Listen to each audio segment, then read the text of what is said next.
días, hermano. Buenos días. Dios los bendiga a todos un montón. Esta mañana vamos a empezar en esta mañana. Hace una mañana preciosa. ¿Sí? Vamos a dar gracias a Dios porque a lo largo de toda esta semana Dios nos ha guardado y Dios nos lo ha dado todo. Como dice en este salmo, es un salmo que cada vez que lo leemos nos está diciendo un montón de cosas que Dios tiene para nosotros. Y lo estaba leyendo ayer y hoy también lo voy a leer hoy. En el Salmo 23.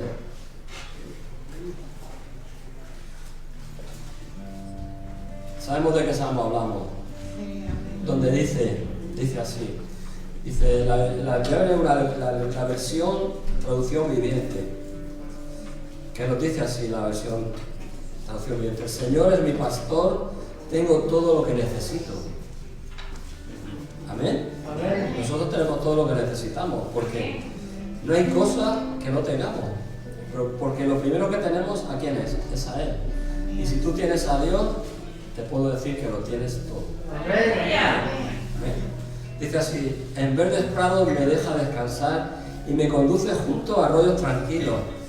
Dios nos lleva por arroyos tranquilos. ¿Qué quiere decir tranquilo? Porque hay remanso. Esa agua, tú te metes dentro y no te lleva con su ímpetu, sino que te hace que te regocijes dentro y puedas deleitarte dentro de ahí, en esa agua. ¿Para qué? Para refrescarte, para beber. Dice, me conduce junto a arroyos tranquilos. Él renueva mis fuerzas. Yo te digo en esta mañana, a que necesitamos que Dios renueve nuestras fuerzas cada día. Tú te levantas por la mañana y si has estado toda la semana corriendo y haciendo cosas impetuosamente, necesitas decirle a Dios, Señor, yo necesito que tú renueves mi fuerza, porque estoy cansado. Como humanos que somos, necesitamos que Dios venga y nos diga, no te preocupes, hijo mío, ven aquí, que yo te voy a hacer que tú renueves tu fuerza. Dice, y me guía por sendas correctas y así da honra a su nombre. Dios nos dice, tienes que echar por aquí, hijo mío. Tienes que echarte por este camino. No eches por el otro, porque en el otro te puedes caer, porque hay un precipicio. O no pases por esa planta que tiene pinchos. Todo eso que yo te estoy diciendo es lo que Dios nos enseña. Los pinchos que hacen, te pinchan y te rajan la piel. Y al fin, ¿sabes lo que te producen? Sufrimiento. Y Dios te dice, no eches por allí. Porque yo quiero que como tú eres mi hijo tengas lo mejor, no te falte nada, pero también te cuido. Y te digo que eches por este sitio para que no tengas heridas. La vida siempre produce heridas. Dice en el 4, aun cuando yo pase por el valle más oscuro, no temeré porque tú estás a mi lado. Tu vara y tu callado me protegen y me confortarán. Dice, aun cuando pase por el valle más oscuro, los valles, sabemos lo que pasa en los valles. El valle es lo que hay entre las montañas, pero como las montañas están tapando la luz, no deja entrar esa luz. Muchas veces nos pasa eso, que vemos que el valle es precioso, pero cuando se empieza a poner la luz, el sol, nos entra el temor. Pero Dios nos dice esta mañana, yo estoy ahí contigo. ¿Amén? Amén. Gloria a Dios. ¿Puedes decir amén? Amén. Es así. Porque no es que me lo han contado, es que yo lo vivo, lo he vivido. Porque sabemos que Dios está ahí respaldándonos. Y en el 5 dice, me preparas un banquete en presencia de mis enemigos, me honras ungiendo mi cabeza con aceite y mi copa se desborda de bendiciones. Es algo tremendo lo que Dios hace por nosotros. Que ya Dios no puede darnos más bendiciones. O sea, que tenemos la mesa puesta. Este pasaje una vez lo oí yo hablar a José Párraga, y un compañero de trabajo estaba conmigo y le llamó la atención lo que yo le estaba diciendo a Dani. Muchas veces cuando nosotros hablamos la palabra, lo que a ti parece que no te está haciendo efecto, pero hay personas que están escuchando y les está tocando. Y luego me dijo, me ha llamado la atención, me ha tocado lo del banquete en presencia de mis angustiadores, que es la otra versión. ¿Qué es lo que me estaba diciendo? Que Dios te pone lo mejor de lo mejor de lo mejor. Amén. Y todo lo que Dios te da es para que rebose, para que no te falte, como dice al principio, Señor mi pastor, nada. ¿Qué quiere decir nada? ¿Me va a faltar algo? No, dice nada. Nada. Ahora, si tú le estás pidiendo al Señor que te dé un Rolls Royce, el Señor no te va a dar un Rolls Royce, porque el Señor necesitas un coche con 4 ruedas para que te lleve y te traiga. Amén. Y Dios te lo da. Amén. Hay testimonios, como estoy hablando ahora del coche, como podría ser otra cosa. No me quiero encerrar solo en eso. Este pasaje luego en tu casa lo puedes estudiar y te puedes dar cuenta de lo que Dios hace por ti, lo que Dios hace por mí y lo que Dios es. Amén. Tranquilamente, y Dios te va a hablar con este pasaje. Te está diciendo, si tú eres mi hijo, ¿cómo te va a faltar a ti de nada? Pero te digo como hijo, que también para obtener la bendición del Padre, ¿qué tenemos que hacer? Obedecerle. Amén. Amén. Pero ¿por qué muchas veces pensamos que tenemos que obedecer a Dios porque es caprichoso? No. Tenemos que obedecerle para que nos vaya bien. Amén. No porque Él dice, ahora me place que hagas esto porque yo soy así, no, Él te está protegiendo y te está alimentando y te está manteniendo en esta tierra. Amén. Vamos a orar y vamos a dar la gracia a Dios por tantas cosas como dice en el pasaje. Dice, Señor, tú eres mi pastor, Señor, y nada me falta, Señor. Tú nos das esas hierbas verdes, Señor, que nos alimentan, que es tu palabra, Señor, y esas hierbas nos hace que crezcamos, Señor, interiormente, para tener entendimiento en el corazón, para entender lo que tú quieres, Señor. Te damos las gracias porque sabemos y confirmamos que así es, Señor, que tú nos das alimento, nos haces descansar y sobre todo nos das protección, nos das fuerzas, Señor, y sobre todo nos das tu amor, Padre Santo, que es lo mayor, Señor, el amor que tú nos has demostrado hacia tus hijos, Señor. Te damos las gracias, Señor, y te agradecemos cada cosa que tú nos das, Señor, y sobre todo declaramos que tú eres un Dios bueno, Señor. Te damos la gloria en el nombre de Jesús, Señor. Amén. Amén. Aleluya. Este pasaje es precioso.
exaltamos.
Siempre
tinieblas, mi Dios, así eres tú, así eres tú, así eres tú, así eres tú, así eres tú. Así eres tú, así eres tú, así eres tú, así eres tú.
su nombre es, no hay otro nombre.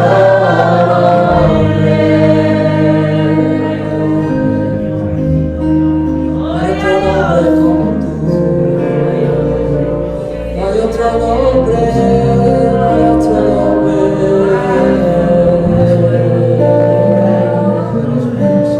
Exaltamos, exaltamos su nombre. Exaltamos su nombre. Como de cuesta, no pares de alabarle, no pares de exaltarle.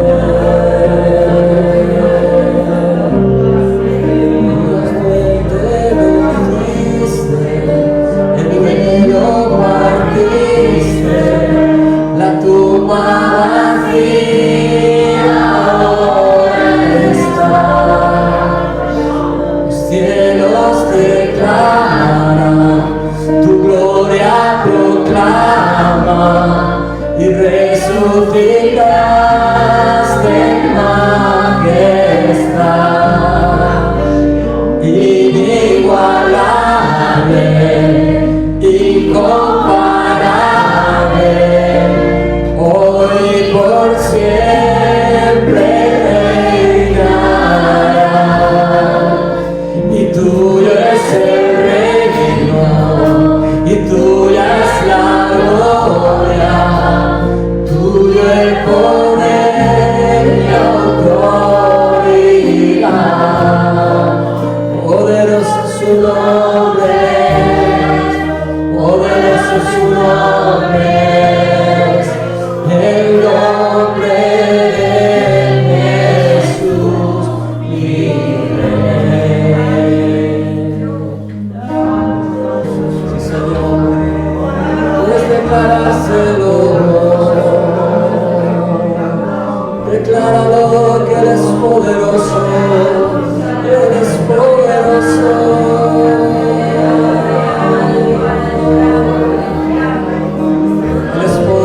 Para hacer mucho más de lo que tú puedes pensar. Él puede hacer cosas que tú no puedes entender, Dios.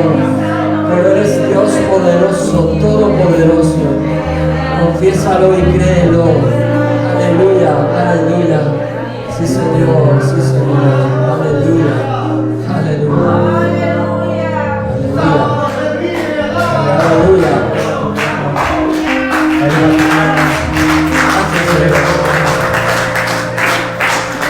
Aleluya.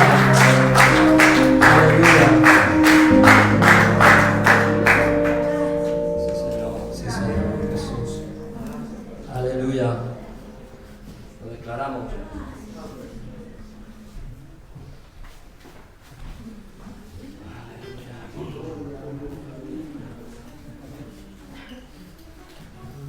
Aleluya. Buenos días, queridos hermanos. Vamos a presentar en esta mañana la ofrenda leyendo en 1 Corintios 13. Dice así: la preeminencia del amor.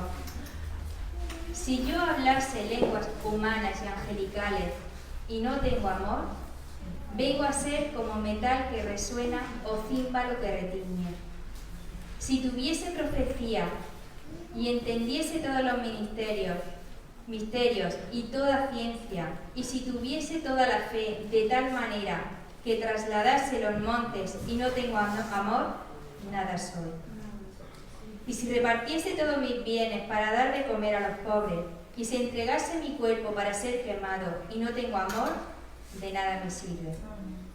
El amor es sufrido, es benigno, el amor no tiene envidia, el amor no es jactancioso, no se envanece, no hace nada indebido, no busca lo suyo, no se irrita, no guarda rencor, no se goza de la injusticia, mas se goza de la verdad. Todo lo sufre, todo lo cree, todo lo espera, todo lo soporta. El amor nunca deja de ser, pero las profecías se acabarán y cesarán las lenguas y la ciencia acabará.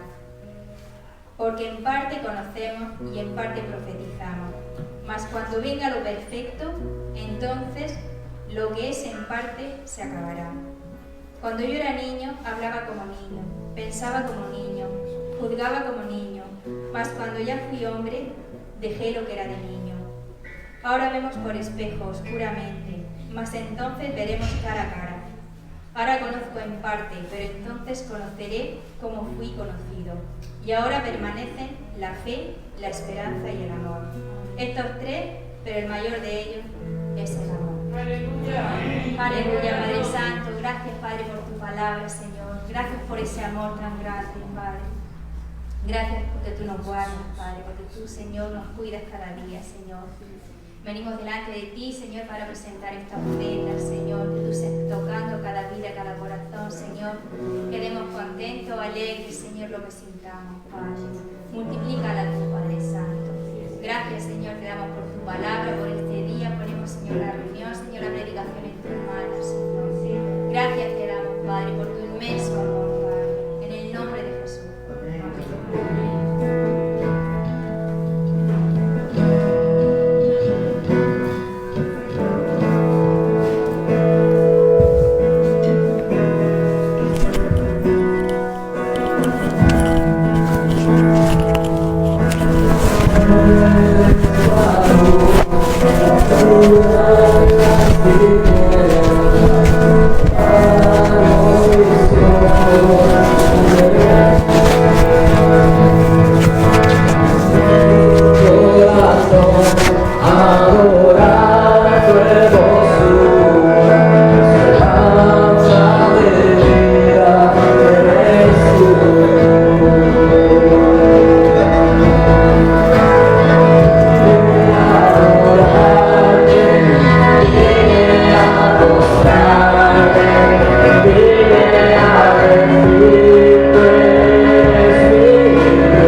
Aleluya, gloria a Dios.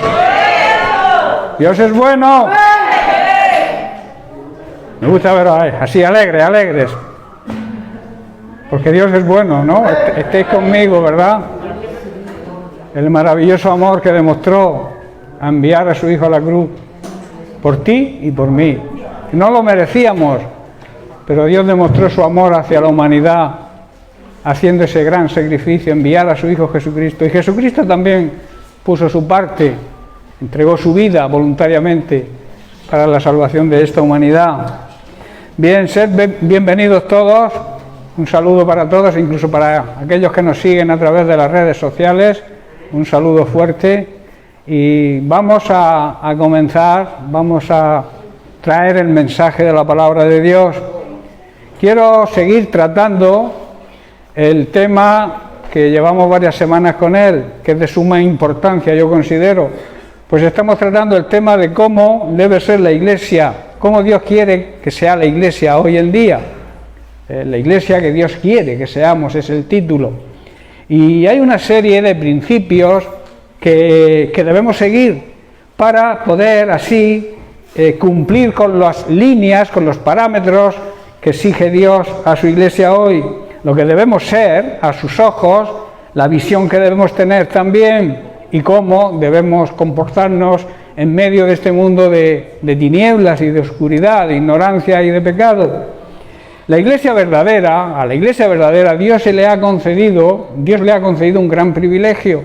Leíamos en Apocalipsis, que es la base, digamos, de estas meditaciones, Apocalipsis capítulo 19, en el verso 8, donde dice que se nos ha concedido el privilegio de ser la novia del Cordero y que esas bodas están por llegar, están próximas, porque es un evento, Diego, es un evento que tendrá lugar en el momento de su segunda venida.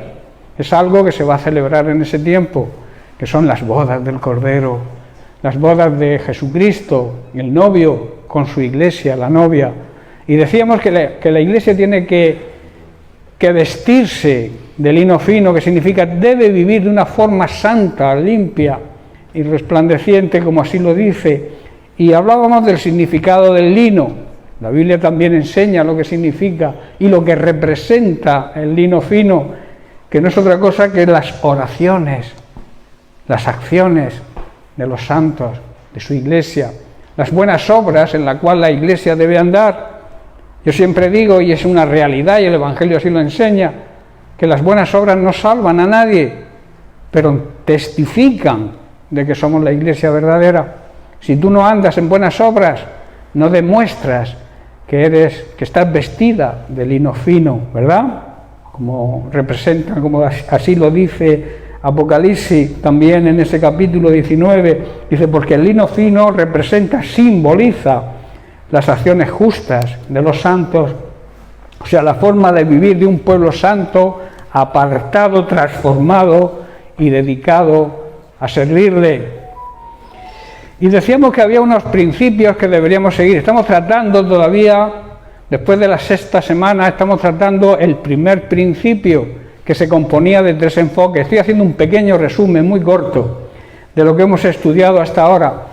Decíamos que el primer fundamento es que la Iglesia tiene que estar fundamentada, valga la redundancia, como base tiene que ser Jesucristo, la roca donde cual debemos edificar nuestra vida, la roca donde la Iglesia debe edificarse también como cuerpo de Cristo.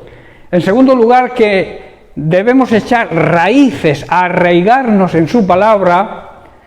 Y en tercer lugar, nuestra guía debe ser el Espíritu Santo. Y estamos tratando precisamente este enfoque, este punto. Tratamos sus funciones largas y en profundidad.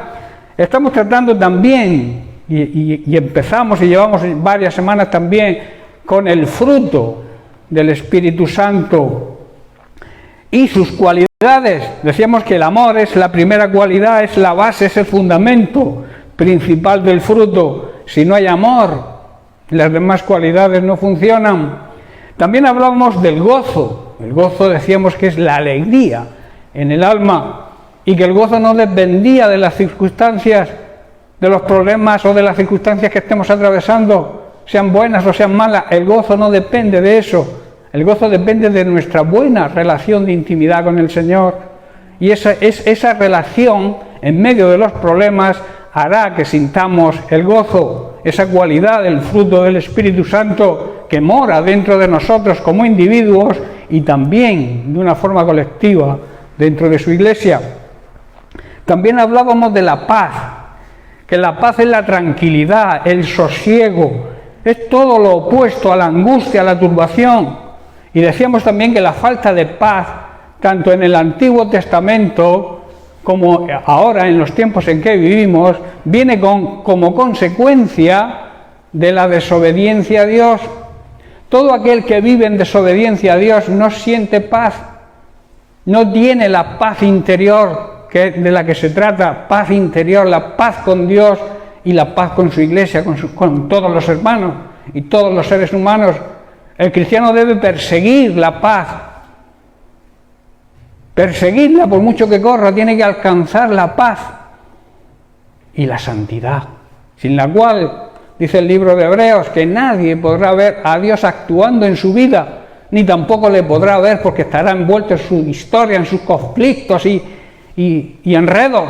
No podrá ver cuando venga Jesucristo en su segunda venida. Nos quedamos analizando precisamente la siguiente cualidad del fruto, que es la paciencia.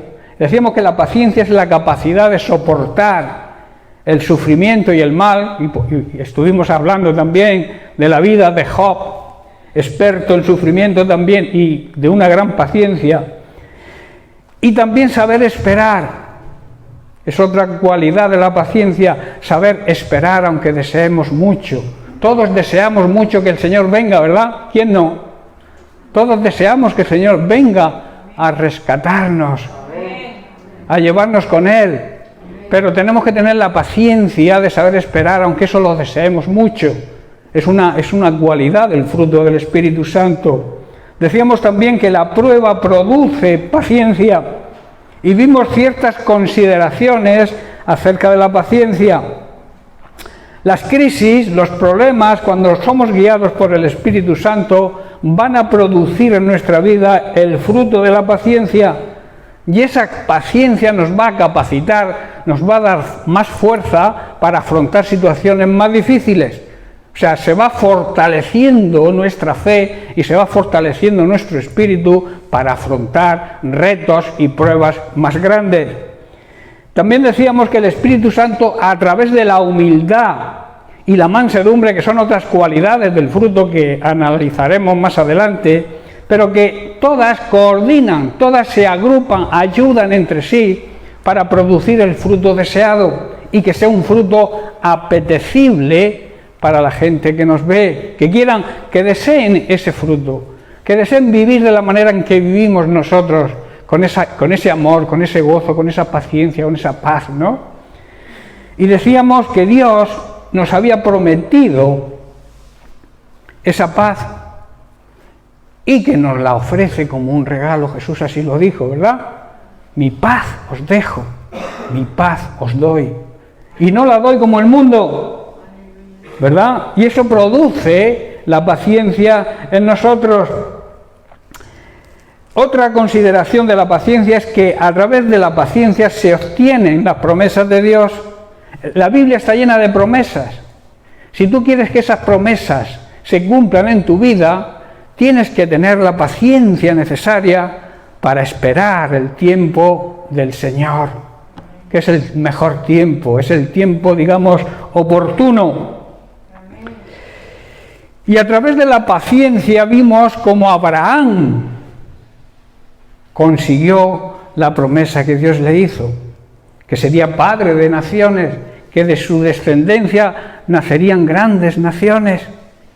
Y él era ya un viejecito y su mujer, además de también viejecita, era estéril.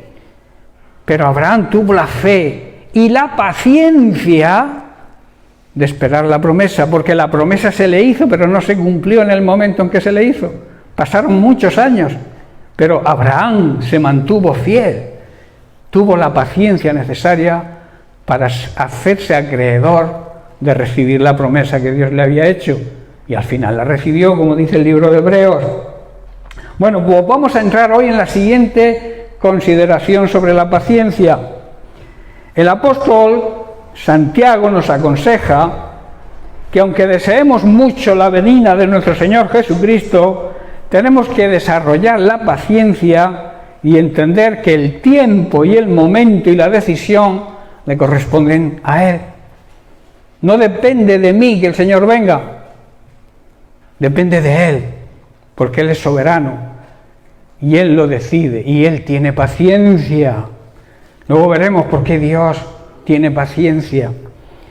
Dice Santiago capítulo 5, verso 7: Por tanto, hermanos, tened paciencia hasta la venida del Señor.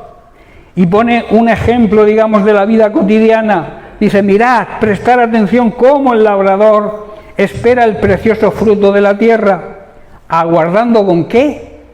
Con paciencia, porque sabe que no depende de él.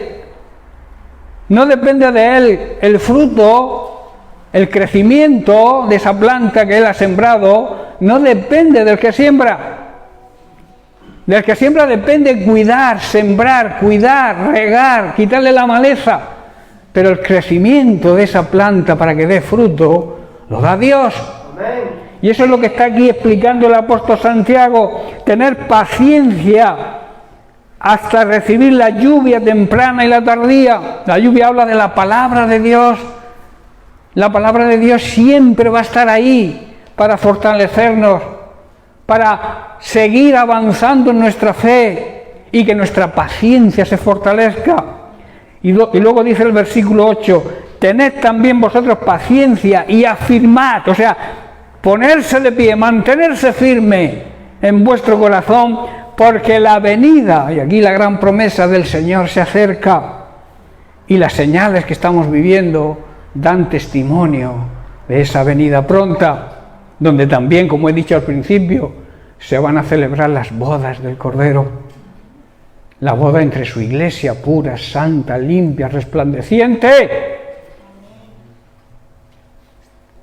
con nuestro Señor Jesucristo, que aunque pasó por todo tipo de tentación, lo menospreciaron, le acusaron, le maltrataron, pero él nunca abrió su boca, no pecó, no merecía la muerte, pero nosotros sí. Y entonces él dijo, yo voy a morir, no por mí, porque yo no merezco morir, pero quiero morir por ellos. Ponerme en su lugar, para que ellos reciban la justicia de Dios. Porque la justicia decía que el pecado produce muerte, la paga del pecado es muerte. Eso es lo que la justicia divina decía y sigue diciendo. Alguien tenía que morir y Jesucristo se brindó a morir en nuestro lugar. Y eso es digno de que lo valoremos en su justa medida, ¿verdad? Amén. Vamos a analizar un poco sobre esas señales que eran testimonio de que su segunda venida está cerca. Dice en el libro de Joel, que no es Joel, es Joel, capítulo 2, del versículo 28 al 31. En castellano la J es J, no es Y. Entonces, en Joel capítulo 2, verso 28, Dios habla de lo que sucederá o sucedería después del cumplimiento de su promesa. Su promesa es la venida del Espíritu Santo y esa promesa ya se cumplió. El Espíritu Santo ya llegó el día de Pentecostés. Solamente tenemos que recibirlo y que se manifieste, dejarlo que se manifieste. Y muestra las señales en este capítulo, dice el versículo 28, y después de esto, o sea, del derramamiento del Espíritu sobre toda carne, que ya se produjo, como he dicho, vuestros hijos profetizarán, vuestras hijas también, y vuestros ancianos soñarán sueños, y vuestros jóvenes verán visiones. Versículo 29, y también sobre los que sirven al Señor, sobre los que se dedican y viven al servicio de Dios, siervos y siervas, derramaré mi espíritu en aquellos días. Yo creo que estamos en esos días, que estamos viendo el derramamiento del Espíritu Santo en muchos jóvenes, en ancianos. Y yo estoy contento porque aquí en esta iglesia se está viendo ya ese mover, ese despertar. Y tenemos que seguir ahí, no conformarnos, no ponernos metas, sino seguir avanzando, avivando nuestra vida, porque la venida del Señor está cerca y tenemos que estar preparados. Y el verso 30, y daré prodigios, o sea, maravillas en el cielo y en la tierra. Habla también de sangre y fuego. Y aquí hay una cosa que cuando estaba preparando el tema me venía a la mente lo que está pasando en Palma. ese volcán que lleva ya, no sé, más de un mes, arrojando fuego. Y habla aquí de columnas de humo. Escuchando las noticias, veía y hablaban de que había las columnas de humo que desprendía este volcán alcanzaban kilómetros. Y yo estaba analizando y digo, si está profetizado en la Biblia, habrá eso, grandes columnas, habrá fuego, sangre y columnas de humo. Dice el verso 30. Y el verso 31 añade, dice, el sol se convertirá en tinieblas, se oscurecerá. Eso lo estamos viendo también en el caso de los eclipses de sol, que hemos visto algunos, ¿verdad? Como la luna se interpone entre el sol y viene como oscuridad a la tierra. Son señales que estamos viendo. La luna en sangre, la luna de sangre que hemos visto también muchas veces, que precisamente la llaman así, luna de sangre. Este fenómeno lo estamos viviendo, lo estamos viendo. Dice, antes que venga el día grande y espantoso, en otra traducción dice, terrible, del Señor. Y en Lucas capítulo 21 vemos también a Jesús hablando de estas señales. Dice el versículo 11, y habrá grandes terremotos. Yo no sé cuántos terremotos se han producido aquí en estos días cerca de nosotros, por Abanilla, por Fortuna, creo que han sido alrededor de 40. Son pequeños, pero ¿quién dice que pueda venir uno grande? Porque estamos viendo terremotos por toda la tierra, y grandes terremotos. La tierra como está removiéndose con esos dolores de parto que la Biblia anuncia. Y habla también, Jesús está diciendo, y en diferentes lugares habrá hambre, eso lo estamos viendo desde hace mucho tiempo, y pestilencias. Las pestilencias hablan de enfermedades, de plagas, de virus. También estamos viviendo eso. O sea que son señales que dan testimonio de que Jesús viene pronto. Y habrá terror y grandes señales, son palabras de Jesús en el versículo 11, y habrá grandes señales del cielo. Van a suceder cosas aterradoras, incluyendo, no se nos olvide, una gran persecución contra la Iglesia. Que estamos hablando de todas estas señales, pero se nos olvida que también ahí dice que seremos perseguidos con la mayor persecución que se ha conocido hasta ahora. Así que no te creas que no vamos a pasar por problemas y dificultades, porque vamos a ser perseguidos, porque al igual, de hecho, en otras partes del mundo la Iglesia de Jesucristo está siendo brutalmente perseguida. En Corea, en Irán, en Irak, en Asia, en todas partes hay cantidad de cristianos perseguidos a los cuales matan, asesinan por confesar a Cristo. Aquí hay persecución, pero no tanta, ¿verdad? Pero es una de las señales, gran persecución a la Iglesia. Seremos perseguidos. Muchos morirán físicamente y muchos negarán la fe también. Son señales. Y luego dice también en el versículo 25, Jesús está corroborando la profecía de Joel.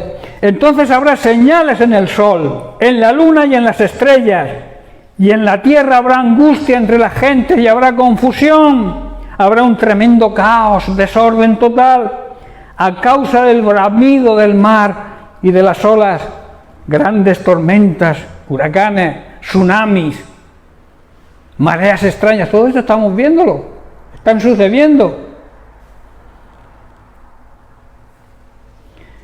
Y habrá también, dice en el versículo 26, desfalleciendo, o sea, perdiendo el aliento y las fuerzas, los seres humanos por el temor y la expectación de las cosas que vendrán en la tierra, porque las potencias de los cielos serán conmovidas.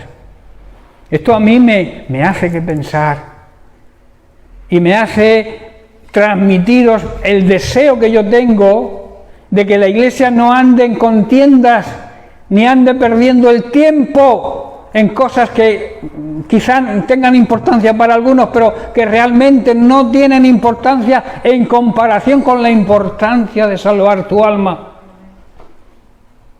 De que cuando venga el Señor nos convirtamos en la novia, que nos podamos desposar con el amado. La gente quedará aterrada de lo que verá sobre la tierra. Versículo 27. Entonces, después de todo esto, verán al Hijo del Hombre. Quiero hacer hincapié en que dice Hijo del Hombre, no Hijo de Dios, aunque es Hijo de Dios, pero habla del Hijo del Hombre. ¿Qué quiere decir Hijo del Hombre? Que se presentará como un hombre, como tú y como yo. Veremos al Hijo del Hombre, a Jesucristo, el que anduvo por aquí, por la tierra, el que predicó el Evangelio, el que dio testimonio, dio ejemplo con una vida ejemplar, y que lo mataron y lo crucificaron, y que resucitó. A ese Cristo, a ese Jesucristo, es al que veremos en la segunda venida. Amén.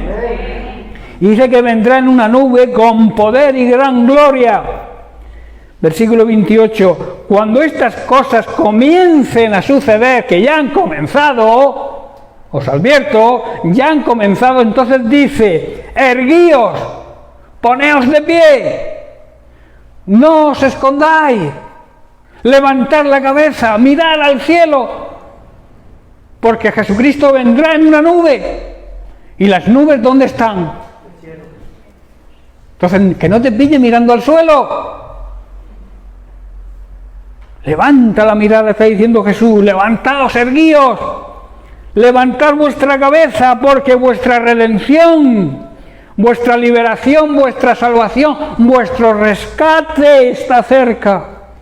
Tremenda promesa.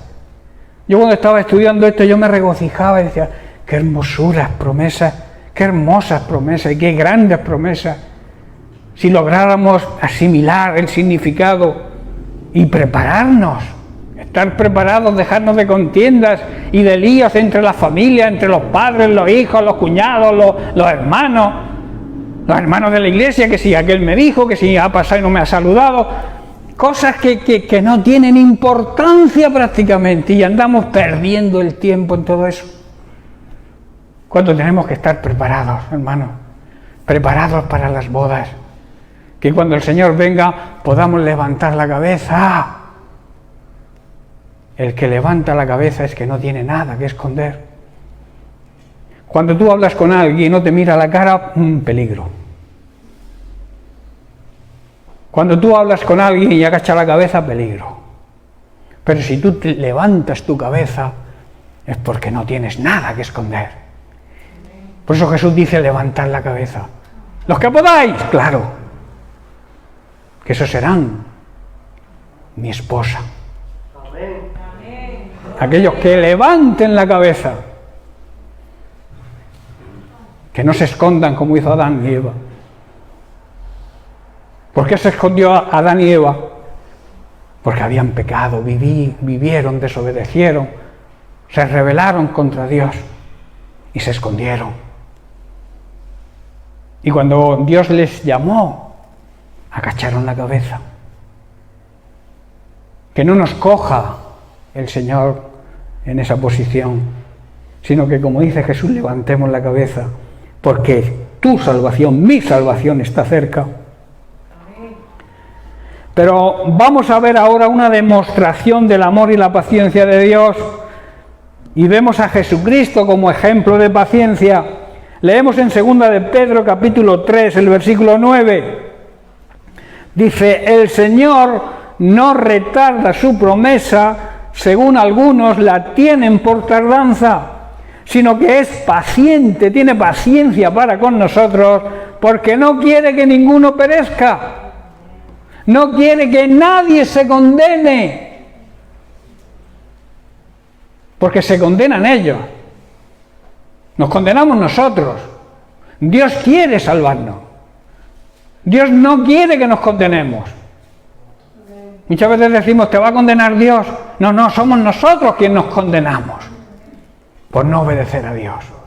Pero Él dice que retarda su venida porque quiere que todos lleguen al arrepentimiento y puedan ser salvos, que es su mayor deseo, hermano. Dios no está ahí con la maza intentando decir te has equivocado, te mando al infierno. Dios no es así, Dios es amor. Dios ama. Por muy malo que sea, Dios te ama y quiere tu arrepentimiento, pero también es un juez justo y aplica justicia. Si tú no te arrepientes, si tú sigues en pecado, te condenas tú. No Él no te quiere condenar. Él envió a Jesucristo para que tú y yo podamos ser salvos, pero la decisión la tengo que tomar yo, la tienes que tomar tú. Nadie puede tomar la decisión por otro. La salvación es individual y particular, al mismo tiempo que es universal, que es para todos, también es particular. Mi fe no va a salvar a mi hijo. ¿Entendéis, no? Cada uno tiene que dar el paso de arrepentimiento y de recibir a Jesucristo como Señor y Salvador, y entonces le viene la salvación. Por eso dice, Él sigue siendo paciente, tiene una paciencia enorme, porque no quiere que ninguno se condene, sino que todos, habla de todos, quiere que todos procedan al arrepentimiento. Hermanos, esta es la mayor prueba de paciencia y de amor de Dios, ¿verdad? Y el versículo 15, y tened entendido que la paciencia de nuestro Señor es para salvación. La paciencia produce salvación, también lo decía Santiago. La paciencia nos conduce a la salvación, saber esperar, pero creer firmemente que Dios cumple sus promesas. Tener entendido que la paciencia de nuestro Señor es para salvación, como también, y aquí Pedro corrobora las palabras de Pablo, como también nuestro hermano amado Pablo, según la sabiduría que le ha dado, que le ha sido dada, os ha escrito. Como he dicho antes, ya para terminar con esta característica, con esta cualidad de la paciencia, Dios es paciente, incluso con quienes merecen el castigo. La humanidad que vive de espaldas a Dios, que no quiere saber nada de Dios, que rechaza todo lo que viene de Dios, incluyendo a los creyentes. Dios sigue teniendo paciencia con ellos. Y esa paciencia la demuestra. No es que lo dice de palabra. Él quiere que todos, pero para eso estamos nosotros.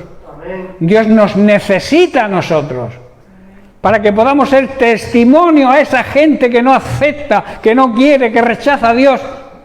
Nosotros podamos, a través de nuestra palabra, de nuestra predicación, pero también de nuestra forma de vivir,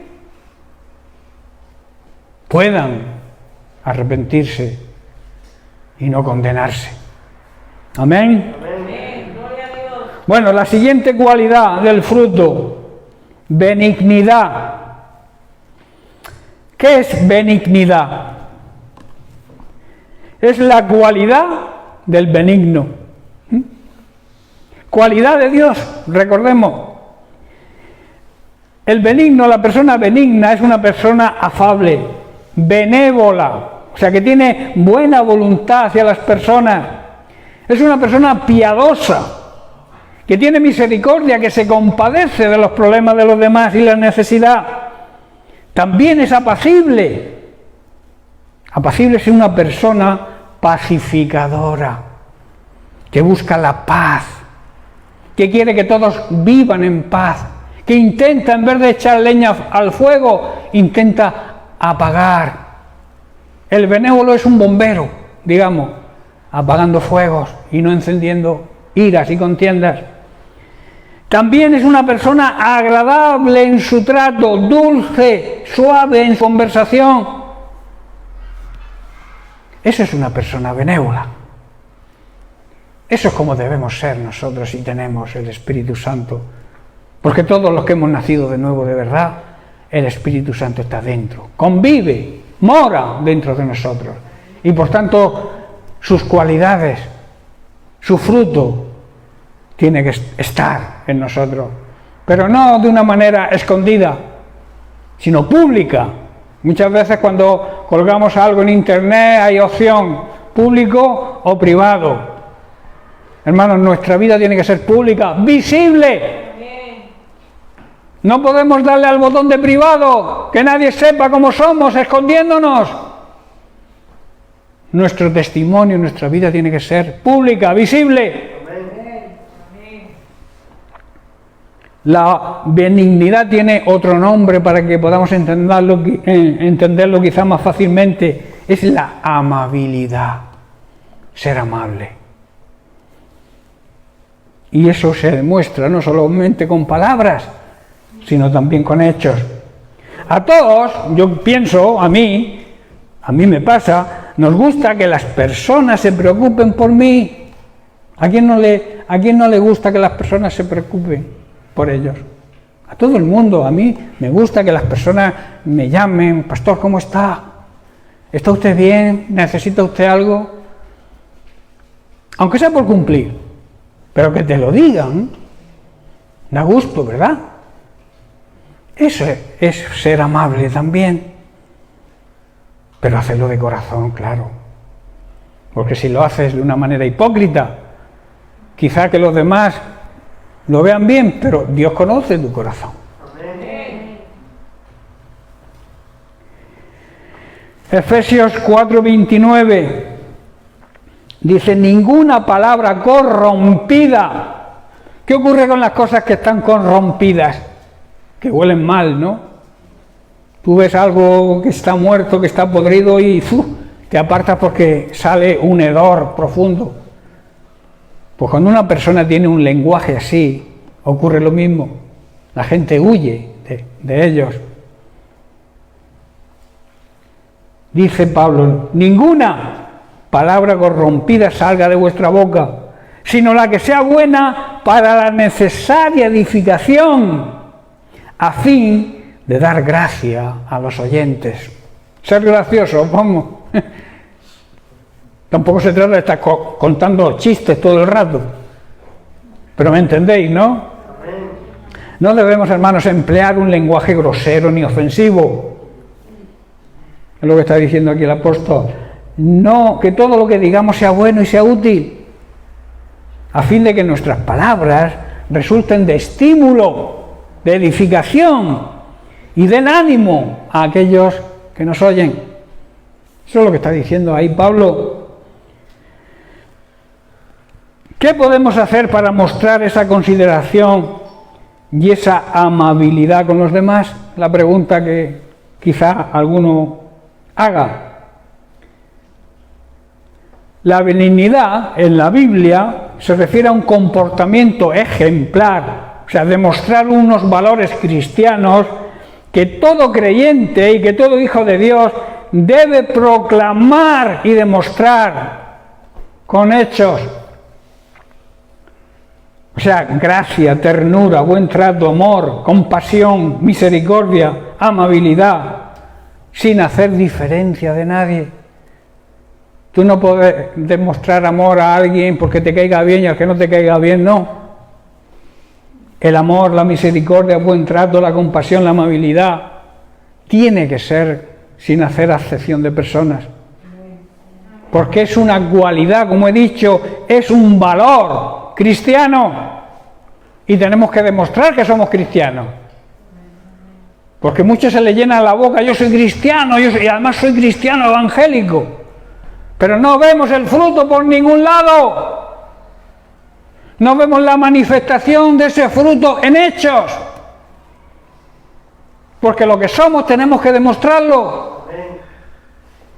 Y si tú te llamas cristiano, tienes que demostrar que el Espíritu Santo mora dentro de ti y que está produciendo su fruto en nuestra vida. Si no, no te llames cristiano, estás engañándote a ti mismo, engañando a los demás y a ti mismo. A Dios nunca lo vas a poder engañar. Dios no puede ser engañado ni burlado. Todo lo que el hombre siembra, ¿qué pasa? Eso recoge. Si no siembras nada, no vas a recoger nada. Si siembras odio, ¿qué vas a recoger?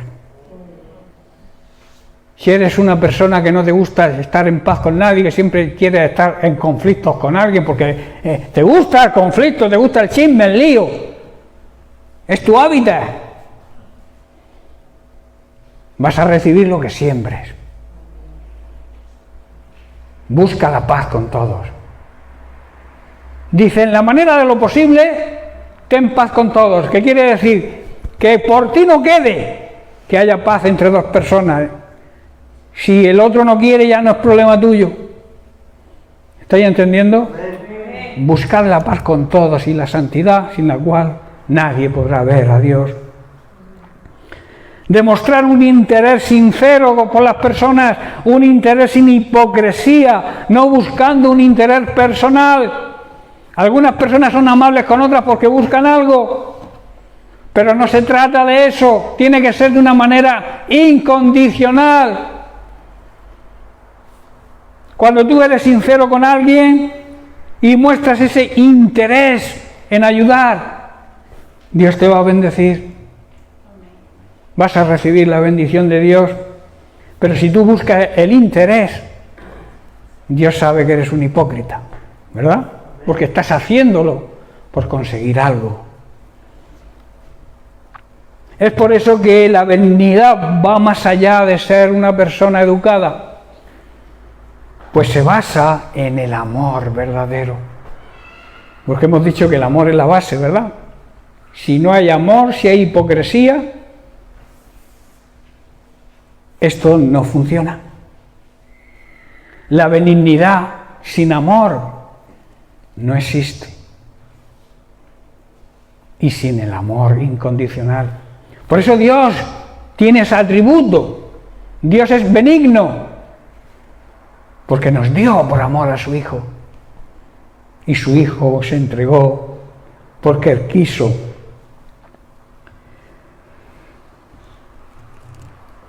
¿Sabéis lo que es empatía? Yo creo que sí. Empatía es comprender los problemas de los demás e intentar ayudar. Nosotros como cristianos tenemos que tener esa empatía de preocuparnos. Hoy en día los seres humanos viven pendientes de vivir bien, cada uno vive la vida tú y los demás, pues que si no viven bien pues es su problema. Eso no es empatía, es todo lo contrario. Empatía es querer que los demás las cosas les vayan bien y ponernos en su lugar.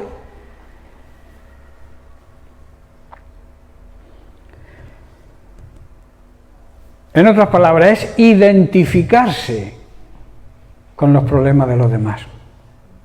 Porque igual tú no estés atravesando un problema, pero quién sabe si mañana vas a tener tú el mismo problema. Y querrás que los demás tengan empatía contigo.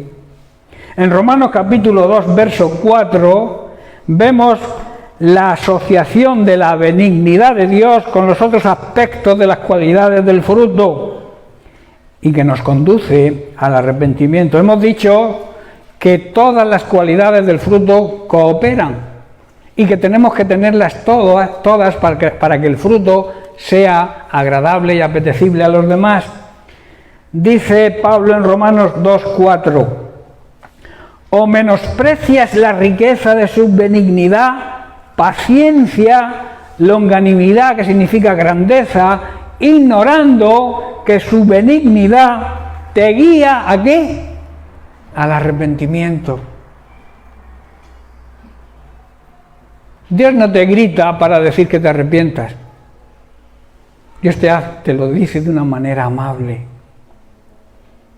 con benignidad.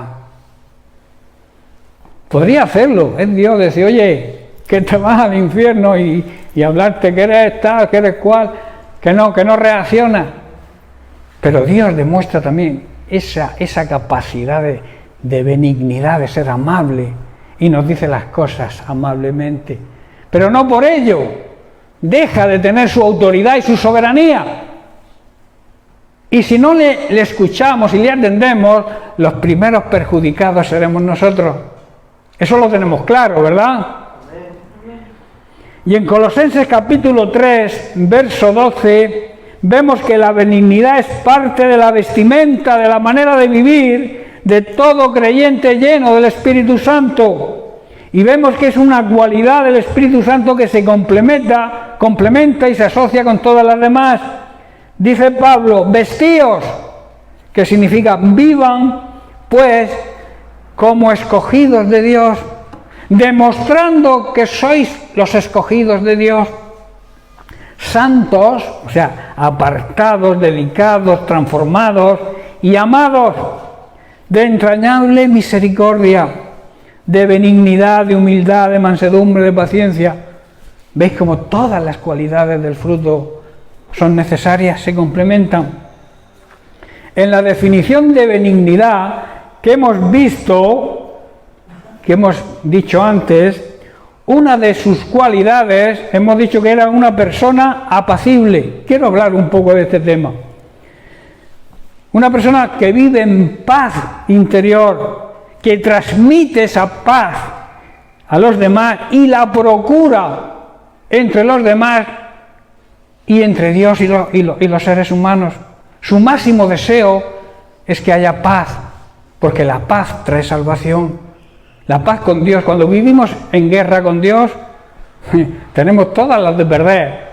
Pero si vivimos en paz con Dios, tenemos la salvación asegurada. ¿Entendéis lo que quiero decir, no? Por eso es la importancia de ser una persona apacible, que es una de las cualidades de la benignidad. En Mateo 5:9 vemos que ser un pacificador es una cualidad innata de la benignidad. Jesús dice, bienaventurados, serán bendecidos los que procuran la paz, o sea, los pacificadores, porque ellos serán llamados hijos de Dios. ¿Quién nos llamará hijos de Dios? Dios sabe que somos sus hijos, nosotros también. ¿A qué se refiere aquí el apóstol Jesús? ¿A qué se refiere cuando dice que serán llamados hijos de Dios? Está diciendo que demostrarán que son hijos de Dios y los demás lo verán y tendrán que reconocerlo. ¿Estáis entendiendo? Y verán. ¿Quién verán? ¿Y quién dirá? ¿Y quién nos llamará hijos de Dios? Pues aquellos que nos vean y que demostramos realmente que somos hijos de Dios. Jesús no está enfatizando, no está diciendo cómo podemos convertirnos en hijos de Dios, porque sabemos que uno se convierte en hijo de Dios aceptando a Cristo en fe, aceptando y recibiendo al Señor Jesucristo como Señor y Salvador. Está diciendo y está hablando de la semejanza que debemos tener los hijos de Dios con nuestro Padre Celestial. ¿Estáis entendiendo? Tenemos que parecernos a nuestro Padre Celestial. O sea, Jesucristo no está diciendo que es necesaria, digamos, la benignidad para ser salvo. Es necesario aceptar a Cristo como Señor y Salvador y demostrarlo con la benignidad. ¿Estoy comprendiendo, no? Somos hijos de Dios y como tales debemos parecernos a nuestro Padre Celestial, y los demás verán esta realidad y tendrán que reconocerlo. La Biblia enseña que Dios es Dios de paz, ¿verdad? De hecho, a Jesucristo uno de sus nombres se le llama Príncipe de Paz, porque es su deseo que estemos en paz con Él, que estemos en paz entre nosotros y que transmitamos esa paz a aquellos que no viven en esa paz. Y estoy hablando de la paz de Dios, de la paz interior, no de la paz que nos ofrece este sistema mundano en el cual vivimos, sino la paz que viene de Dios. Por eso se le llama, en Isaías 9:6, se le llama uno de los nombres de Jesucristo, es príncipe de paz. Pablo lo expresa de la siguiente manera. En 2 de Corintios capítulo 5, verso 19, dice, pues Dios estaba en Cristo, o sea, Dios por medio de Cristo reconcilió. ¿Qué es reconciliar? Hacer las paces. Estaba haciendo las paces, estaba trayendo paz al mundo consigo mismo, no tomando más en cuenta el pecado de la gente, o sea, mirando a las personas a través de su Hijo Jesucristo, y nos dio, nos encargó a nosotros, a ti y a mí, a su iglesia, a esa iglesia que Él desea desposar, a esa iglesia pura, blanca y resplandeciente, le dejó el maravilloso mensaje de la reconciliación. Tu trabajo y el mío es reconciliar a los seres humanos que viven en guerra con Dios. Nuestro trabajo es reconciliarlos de nuevo con Él. ¿Estáis entendiendo, verdad? Por tanto, puesto que ser pacificadores es una cualidad, es un atributo de Dios, nosotros sus hijos tenemos que tener esa misma cualidad y demostrar que estamos produciendo el fruto del Espíritu Santo. Estamos de esta manera siendo benévolos, benignos, afables, tenemos buena voluntad hacia las personas, tenemos misericordia, tenemos compasión y sobre todo somos pacificadores, llenos de la paz de Dios. Si no estás lleno de la paz de Dios, búscala. Busca esa paz con el Señor, arréglate con el Señor. Busca la reconciliación con el Señor y tendrás esa paz interior tan necesaria en el ser humano. Los dineros, las riquezas no transmiten paz. Al contrario, las personas que no tienen al Señor y tienen muchas riquezas viven preocupados, viven sin paz. ¿Me robarán? ¿No me robarán? ¿Me quitarán? ¿Qué haré? Andan con esa falta de paz.